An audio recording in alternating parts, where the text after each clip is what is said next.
कारण काय काल रात्री मी बाहेरचं खाल्लं, होय होतो होतो. मग इनो खाऊन इनो खाल्लं का नाही, हा. जर आता समजा आपण जेवलो, इनो किती रुपयाला भेटतो? 8 का 10 रुपयाला भेटतो. ऐकून घे, हा. आपण जेवलो, हा. जेवून जर आपण न फिरता नुसतं आराम जेवून बसलो हा. किंवा झोपलो हा, हा, लगेच, आराम केला की छातीत बसतं जेवण. बरोबर छातीत बरोबर बसतं चाय काय दिवस. होतं, पित्त तयार, डोकं धरतं, हा, हा. डोकं धरतं, ते मग इनो बिना खाल्ला की गॅस तयार होतं. हा, बरोबर. उलटी होईल किंवा फरक पडेल काय. हा हा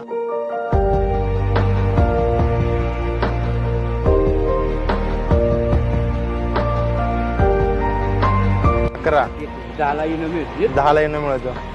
देतो. 5 झाले, 5 हा 5 आणि 5 9 10. इनो घ्यायचा. थँक्यू बाबा. तुमच्याकडे 15 रुपये आहेत, तरी पण ते तुम्ही 10 रुपये दिले. तुमचं किती मन मट. नाही, तसं नाही, मी मागूनच घेतलं. आता मी नाही का मागूनच घ्या बरं एक सांगू का तुम्हाला, ऐका की माझं डोकं दिका काही दुखत नाहीये काय. ऍक्च्युअल मध्ये ना, हे मी तुमचं मन बघत होतो.